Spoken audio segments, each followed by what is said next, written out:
Bonjour à tous et bienvenue dans cette vidéo. Je m'appelle Émilie, je suis experte HubSpot chez Parcours 3, qui est une agence web à Montréal. Donc aujourd'hui, je vous fais une vidéo sur l'outil de prospection d'HubSpot, que vous connaissez peut-être, qui a vu le jour depuis un peu plus d'un an et qui est d'ailleurs devenu depuis l'outil de vente en fait.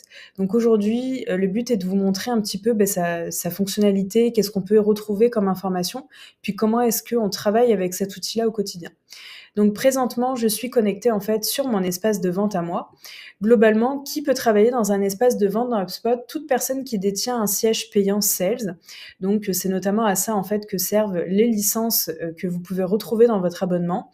Donc dans les faits, moi du coup, je détiens ici une licence Sales, donc j'ai accès à l'outil de prospection d'HubSpot. Donc cette fonctionnalité, en quoi est-ce qu'elle est nouvelle? C'est que au préalable, HubSpot ne permettait pas en fait le fait de travailler sur des leads en tant que tels. Donc c'est une notion qu'on connaissait plus au niveau de Salesforce, mais en tout cas au niveau d'HubSpot, c'était une notion qu'on retrouvait un peu moins. Et en fait, depuis un peu plus d'un an, HubSpot permet en fait la création de leads et donc d'informations qui peuvent se rattacher directement à un contact ou à une entreprise, puis du coup qui peuvent être travaillées de manière individuelle. Donc globalement, à quoi est-ce que correspond un lead dans HubSpot? Ça correspondrait à n'importe quelle demande faite par une entreprise ou par un contact que vous souhaitez traiter. Donc on va le voir ensemble, c'est vraiment une information qui est rattachée au contact ou à son entreprise de manière particulière, puis on pourra le voir en fait sur la fiche du contact ou de l'entreprise en tant que telle. Donc là, ici, je me retrouve dans la partie récapitulative de l'espace de vente, du coup. Donc ici, à gauche, vous avez un récapitulatif au niveau de vos tâches, donc tout ce qui peut être les priorités élevées, les tâches à faire, les différents types de tâches, donc notamment celles qui sont à faire et la distinction entre les différentes catégories en fait de tâches. Donc là, par exemple, je vois que j'ai 2 appels, 2 emails et que je peux venir dire celles qui sont dues pour aujourd'hui, celles qui sont en retard ou celles qui sont dues pour demain. Donc là, en fait, ça fait vraiment le lien avec le module de tâches qui est aussi à part, en fait, dans HubSpot. Mais en fait, cette partie-là récapitulative se veut vraiment un peu comme un résumé du quotidien que vous devriez avoir, en fait, en travaillant en tant que vendeur dans HubSpot.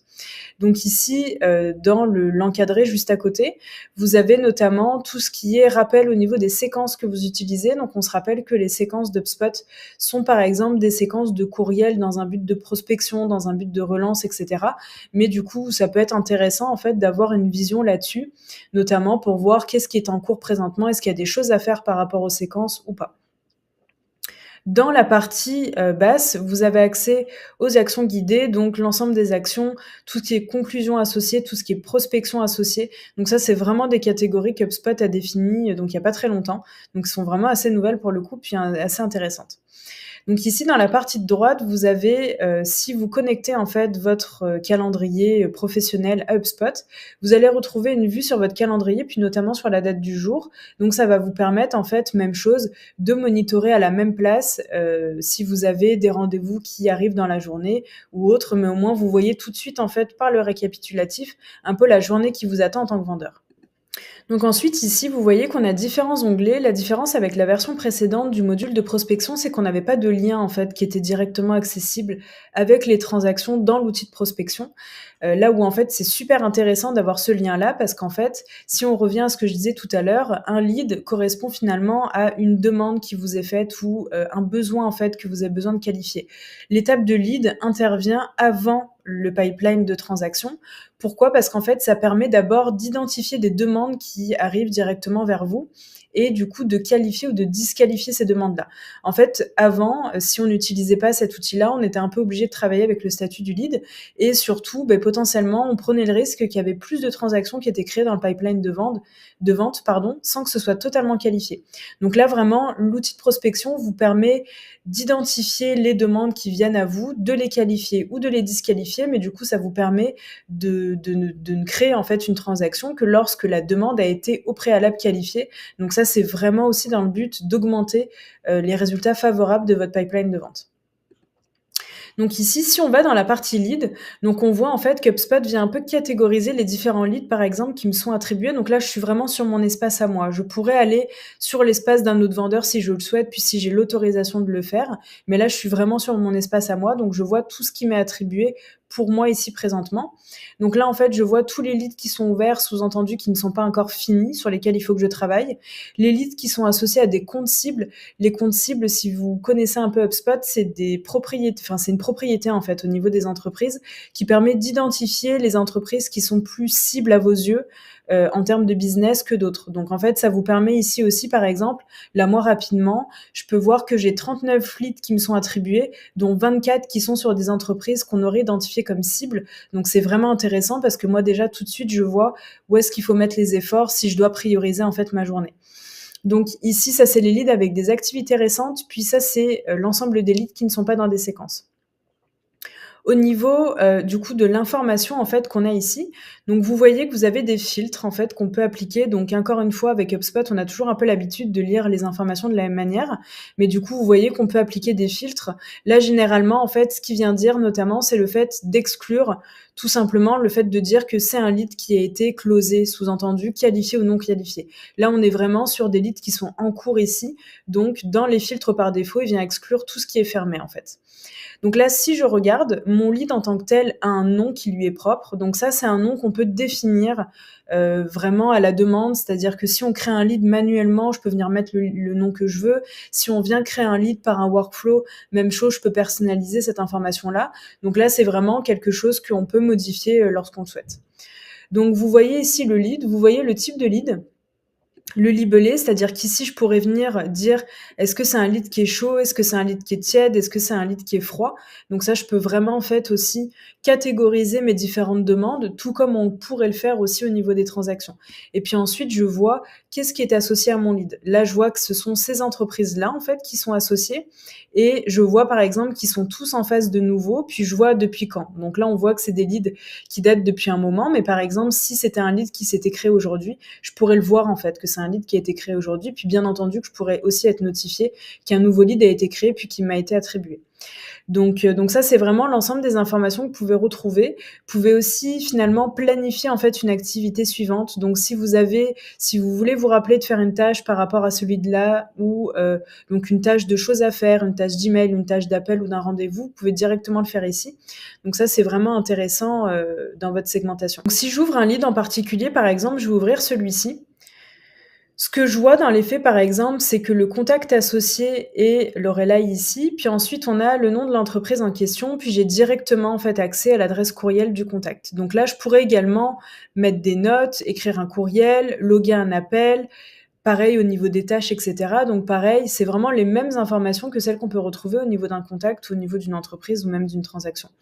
Donc ça, c'est vraiment intéressant. Puis en fait, ici, ce qui est assez nouveau finalement en termes de visuel, c'est plus cette notion de progression qu'on voit ici. Et en fait, ça correspond aux différentes phases. Toutes les phases qui sont ici sont personnalisables, tout comme dans un pipeline.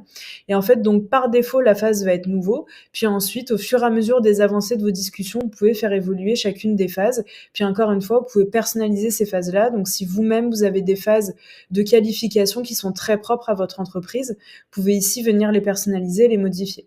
Donc là, moi, par exemple, je pourrais dire que j'ai connecté avec cette personne-là. Je ne sais pas encore si elle est totalement qualifiée pour le type d'accompagnement qu'on fait. Donc, je vais juste la mettre à connecter, par exemple, pour l'instant. Donc c'est ça. Donc ici, je vais retrouver en fait toutes les informations qu'on voyait aussi tantôt, puis je vais être en mesure en fait de les modifier directement. Donc ça, c'est vraiment pratique.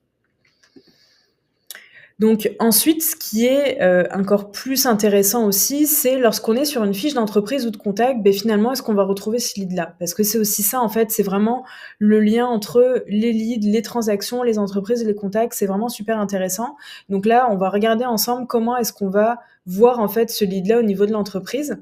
Donc si là, par exemple, je clique sur cette entreprise-ci, hop, le bouton est un petit peu masqué, on va essayer de le récupérer, mais sinon on va aller la chercher. C'est pas grave, on va aller chercher directement la fiche entreprise. Donc vous allez voir en fait qu'on va retrouver donc ce lead-là, ou même s'il y a eu d'autres leads, au niveau de la fiche de l'entreprise. Donc là, c'est vraiment ça, en fait. Celle-ci, c'est celle que je viens de modifier avec vous.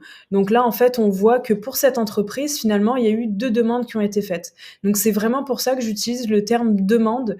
C'est qu'en fait, ça vous permet vraiment de garder une entreprise et mettons un contact puis comme historiser toutes les demandes qui vous sont faites, puis au fur et à mesure des demandes, de les qualifier ou de les disqualifier. Donc ça vous permet vraiment de faire des statistiques là-dessus, plutôt que directement aller dans le pipeline de vente pour suivre ces demandes-là. Et puis encore une fois, ce qui est super intéressant aussi dans cet affichage, c'est que là, moi, je peux directement continuer en fait mes étapes. Si par exemple, cette entreprise-là m'a recontacté, j'étais pas sur mon outil de prospection à ce moment-là, j'ai voulu ouvrir la fiche rapidement, ben en fait, là ici, je peux directement continuer mon travail au niveau du lead, puis du coup le qualifier ou le disqualifier. Ce qui est vraiment encore plus intéressant, c'est qu'au niveau de la qualification ou de la disqualification, HubSpot va vous aider dans vos prochaines étapes. Comme je vous le disais tout à l'heure, le but d'un lead, c'est de qualifier en fait une demande avant d'arriver dans le pipeline. Donc en toute logique, au moment où vous qualifiez une demande, vous devriez créer en fait une transaction. Donc là, par exemple, on voit que j'ai mon outil de création de transaction qui s'est ouvert, et puis en fait ici, je peux venir personnaliser le nom de ma transaction, personnaliser également le pipeline, la phase, etc., le montant. Donc en fait, c'est vraiment le même formulaire de création de transaction que celui que vous avez dans le pipeline en question. Donc là, il n'y a rien qui change. Là, ici, la seule chose, c'est que vous êtes passé par un lead pour pouvoir créer votre transaction.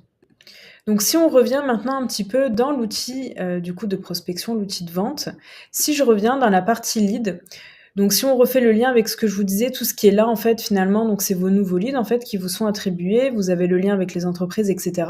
Puis en fait, ce qui est encore plus important, c'est finalement le lien avec vos transactions. Parce que là, en fait, ce qui est intéressant, c'est que maintenant, avec cet espace de vente-là, vous pouvez à la fois travailler sur vos demandes à qualifier, donc dans l'onglet de lead, mais également pouvoir suivre vos demandes qui, elles, ont été qualifiées au préalable et pour lesquelles vous avez des actions à faire. Donc là, en fait, vous arrivez dans la partie de transaction, vous pouvez sélectionner les différents pipelines de votre choix, puis ensuite, vous voyez qu'HubSpot vient vous catégoriser différentes informations qui vous permettent de travailler très rapidement sur vos opportunités et de les mettre à jour très rapidement aussi. Vous voyez également que lorsque vous travaillez vraiment au fur et à mesure sur vos transactions, HubSpot va venir vous scorer en fait chacune de vos transactions, puis du coup il va venir vous définir comment est-ce qu'il a calculé sa pondération et du coup vous afficher en fait directement le score pour chacune d'entre elles. Donc là, moi, ce qui est vraiment cool, c'est que là, en fait, je vois ma transaction. Dans les faits, je n'ai pas besoin d'aller dans le pipeline. Je pourrais vraiment rester ici. Donc là, moi, en fait, je peux, comme tout à l'heure, définir une tâche, en fait, pour le suivi de cette transaction-là. Et je peux également, en fait, changer la phase de ma transaction, changer le montant si je le veux, changer ma date de fermeture et ainsi de suite. Donc c'est vraiment super intéressant de pouvoir tout centraliser. Ça évite de perdre du temps aussi à passer d'un onglet à un autre. C'est vraiment intéressant juste d'avoir besoin de jongler en fait avec les leads et les transactions dans un même espace. Ici, vous voyez qu'à gauche, vous avez donc la catégorisation qu'HubSpot vous fait. Donc les transactions ouvertes, celles qui sont en attente, et notamment celles qui ont une date de fermeture par exemple obsolète. Là, vous pouvez directement en fait venir changer votre date de fermeture dans le temps. Donc c'est vraiment super intéressant. Puis encore une fois, vous avez accès au bouton de création de transaction qui est disponible ici. Même chose au niveau des leads, vous pouvez toujours en fait créer un lead ici directement. Donc ça c'est vraiment intéressant.